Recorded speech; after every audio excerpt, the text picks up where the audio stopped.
अब बलराम जी ने जब गधे का वध कर दिया राक्षस का, इधर भगवान को कालिय नाग को नाथना है और श्री बलराम जी शेष नाग के अवतार हैं।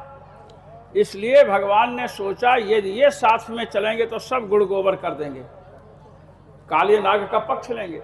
इसलिए कहा कि माँ इनसे प्रायश्चित करवाओ, इन्होंने गधा मार दिया है धेनुकासुर, इनको तो प्रायश्चित में महाराज लगा दिया। और स्वयं गए।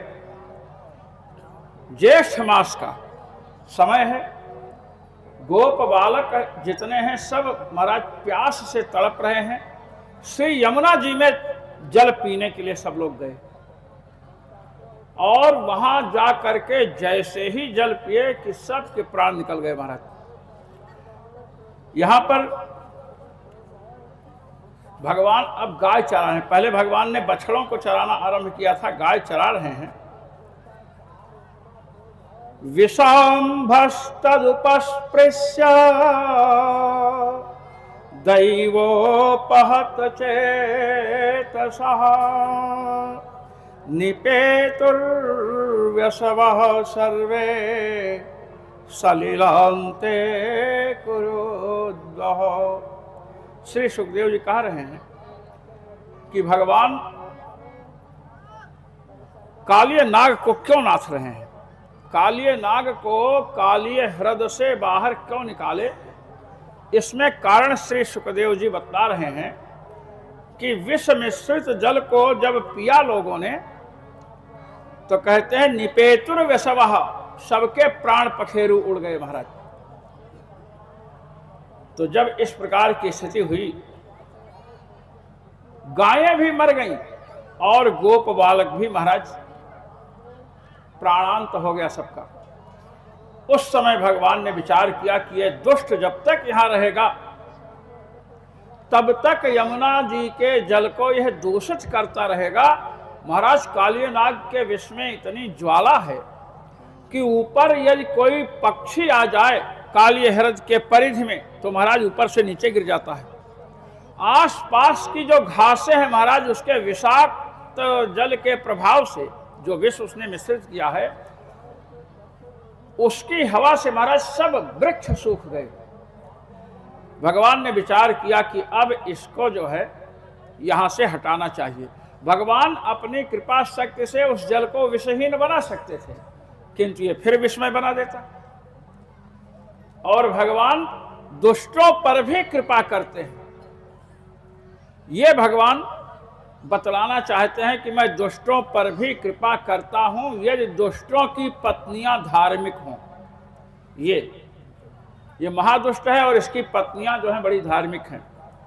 भगवान ने महाराज यमुना जी में छलांग लगा दी।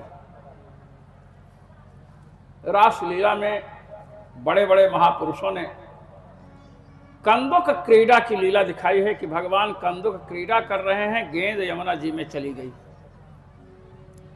तो कुछ लोग कहते हैं कि भागवत में तो ये नहीं है। ऐसे लोगों से मैं ये पूछना चाहता हूं कि भागवत में जितना है उतना ही भगवान लीला किए हैं क्या? भगवान के नाम अनंत, भगवान की लीलाएं अनंत हैं। जिन महापुरुषों ने अपने समाधि में जिस प्रकार की लीलाओं का अनुभव किया, सूरदास जी महाराज, सूरदास जी आंख के अंधे थे और महाराज सूरदास जी प्रतिदिन भगवान के स्वरूप का, श्रृंगार का वर्णन करते थे, कैसा वस्त्र है, कैसे क्या है। लोगों ने सोचा कि सूरदास जी अंधे हैं, पुजारी इनको बता देता होगा कि आज। और वैसे भी सोम और शुक्र को सफेद वस्त्र ठाकुर जी को धारण कराते हैं, मंगल को लाल, बुध को हरा, गुरुवार को पीला, शनिवार को नीला, रविवार को गुलाबी। महाराज तो इनको पता होगा, इसलिए लोगों ने सोचा कि भगवान को यदि वस्त्र ही ना पहनाया जाए और कहा जाए श्रृंगार का वर्णन करो तो ये क्या करेंगे, ये देखना चाहिए। अब महाराज भगवान को कोई श्रृंगार नहीं, कोई वस्त्र नहीं, और सूरदास जी को मंदिर में ले गए और कहे कि वर्णन कीजिए आज भगवान के स्वरूप का। तो सूरदास जी तो महाराज अंतर चक्षु खुले हुए थे, जो अंधे होते हैं इनको प्रज्ञा चक्षु कहते हैं। तो महाराज उन्होंने पद बनाया और पद में गाया, आज है ठाकुर नंग धड़ंग, ये है पद उनका। आज है ठाकुर नंग धड़ंग, लोग चरणों में महाराज पड़ गए। तो जिन महापुरुषों ने कंदुक क्रीड़ा की लीला का अनुभव किया है, उन्होंने इस लीला को भी भगवान की लीला में महाराज सम्मिलित किया।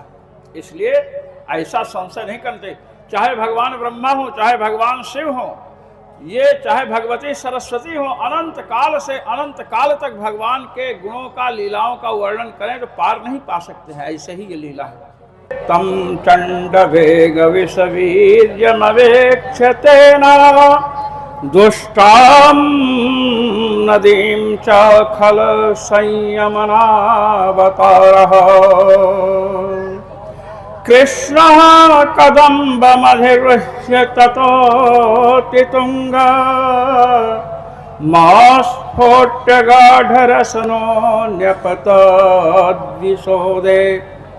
श्री सुखदेव जी कह रहे हैं महाराज कि भगवान ने देखा चंड वेग विषवीर्य, प्रचंड वेग है, इस प्रकार वाला विष है महाराज, प्रचंड वेग से फैल रहा है जल में विष, और उसका वीर माने प्रभाव बड़ा अद्भुत है। लोग उसकी ज्वाला से दग्ध हो जाते हैं, जल जाते हैं। और दुष्टाम नदीम, जो निर्मल यमुना जी हैं वो दुष्ट हो गई हैं उसके संग से, दुष्ट के संग से महाराज दुष्टता आती है, दोष युक्त हो गई हैं। इसलिए कहते खल संयमना अवतारः, दुष्टों को शासन में रखने के लिए भगवान ने अवतार लिया है। इसलिए महाराज भगवान ने क्या किया कि कदम्ब ना एक वृक्ष है महाराज, कदम्ब वृक्ष पर चढ़ गए।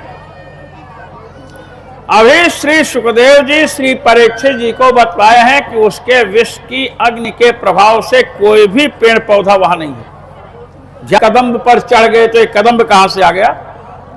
इस पर भागवत के व्याख्याताओं ने कहा कि जिस समय गरुड़ जी अपनी माता को, विनता को दासीपना से छुड़ाना चाहते थे तो इंद्र के यहां से अमृत लेकर के महाराज चले थे।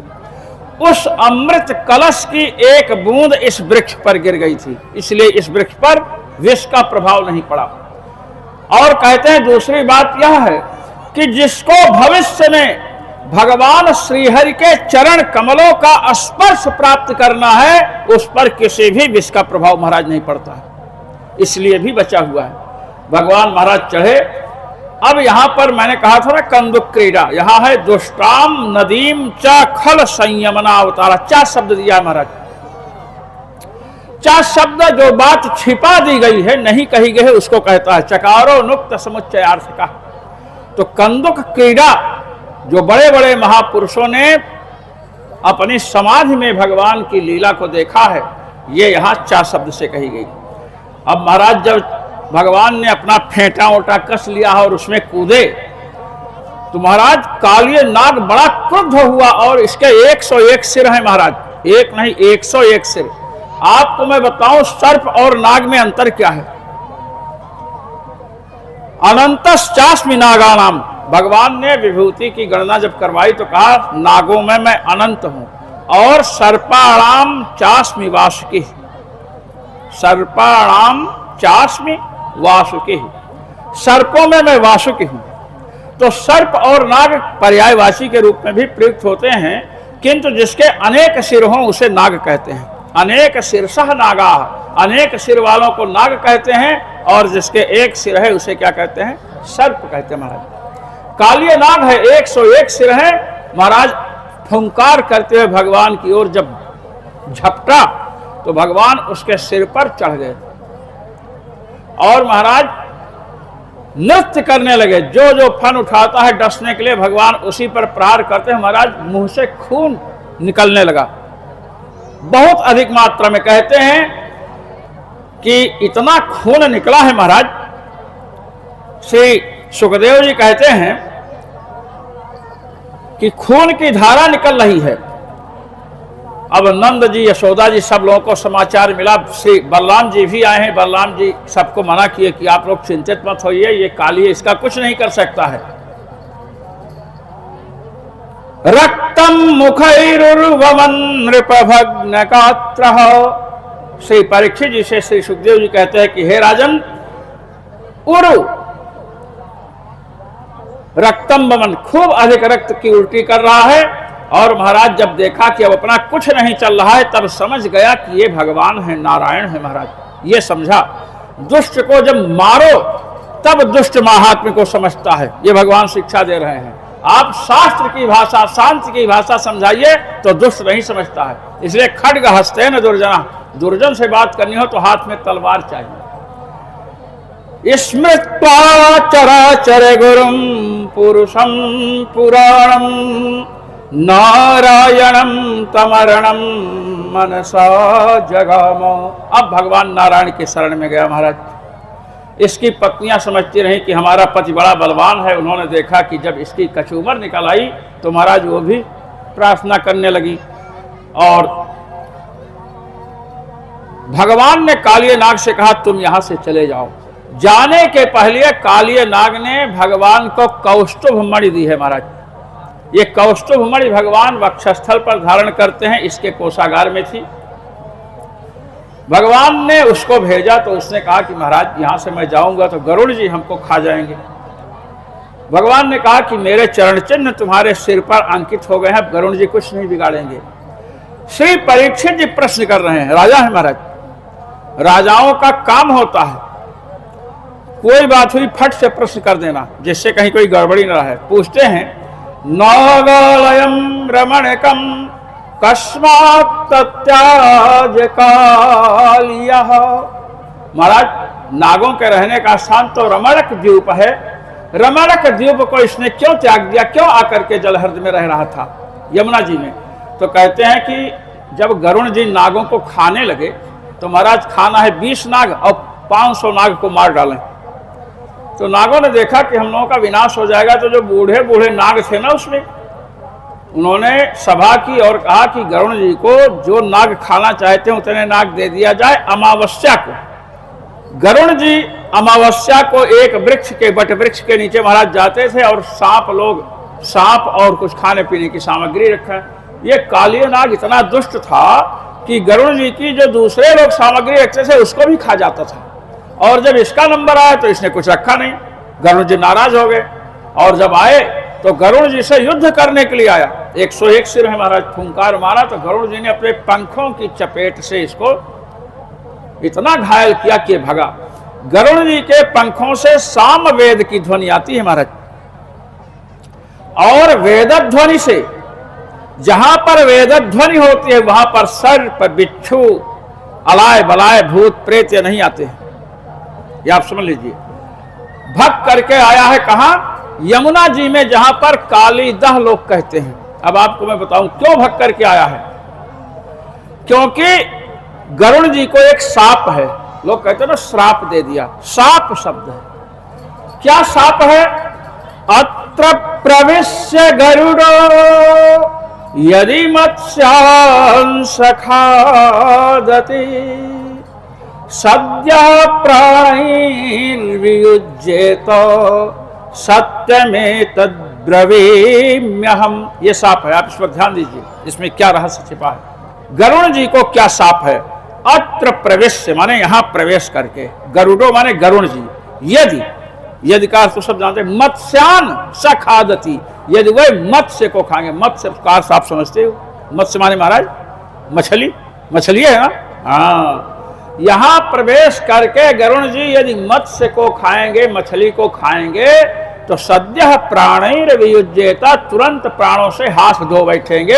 सत्य में तद्ब्रवीम्यहम्, ये बात मैं सत्य कह रहा हूं। सौभर इसका साप है। अब आप ध्यान दीजिए, साप मछली खाएंगे तो हाथ धो बैठेंगे ना, मत्स्य को खाएंगे तो हाथ प्राणों से हाथ धो बैठेंगे, मर जाएंगे। अब कालिय नाग छिपा है वहां। गरुण जी सब कहते हैं गरुण जी साप के आने नहीं जा रहे हैं। अब आप थोड़ा विचार करो, कालिय नाग मछली है क्या? कालिय नाग है ना, साप है कि यहां प्रवेश करके गरुण जी यदि मत्स्य को खाएंगे, मछली को खाएंगे तो प्राणों से हाथ धो बैठेंगे। कालिय नाग महाराज मछली नहीं है, सांप है, उसको पकड़ करके ले जाएंगे तो क्यों प्राण जाएगा? अब गरुण जी को जाना चाहिए और कालिय नाग को नहीं जाना था वहां, क्योंकि वो समझता है कि मत्स्य का अर्थ मछली होता है। तो महाराज क्यों नहीं गए? बात फंस गई ना करके। अब सुनिए, मत्स्यान में मत्स्य शब्द समस्त पद है, समास है। मत्स्य में दो शब्द हैं, मत आधा था, मत और स्या। मैं संक्षिप्त में बताऊंगा। मत का अर्थ होता है सर्प। माद्यत अहितुंडिक वाद्यन इति मत सर्प। बीन बजाने वाले के द्वारा जो उन्मत्त हो जाते हैं महाराज। मत का अर्थ है सर्प और स्या का अर्थ है जलजंतु। संति मारयंत स्वज्ञातीन इति स्याह जलजंतवः। तो मत्स्य में मत का अर्थ सर्प है और स्या का अर्थ है जलजंतु। साप का अर्थ हुआ कि यहां पर प्रवेश करके गरुड़ जी यदि सर्प अथवा किसी भी जल जंतु को खाएंगे तो प्राणों से हाथ धो बैठेंगे। अब सर्प तो है ही महाराज। अब इसलिए गरुड़ जी नहीं आ रहे हैं। गरुड़ जी इस रहस्य को जानते हैं कि मत्स्य में मत्कार से सर्प है और कालिय नाग भी जानता है। अब कथावाचक नहीं जानते तो हम क्या करें महाराज। अब क्या करें, क्योंकि गंभीर रहस्य। तो महाराज ये है, इसीलिए तो श्री भगवान की कृपा से गरुड़ जी इसीलिए नहीं आते हैं।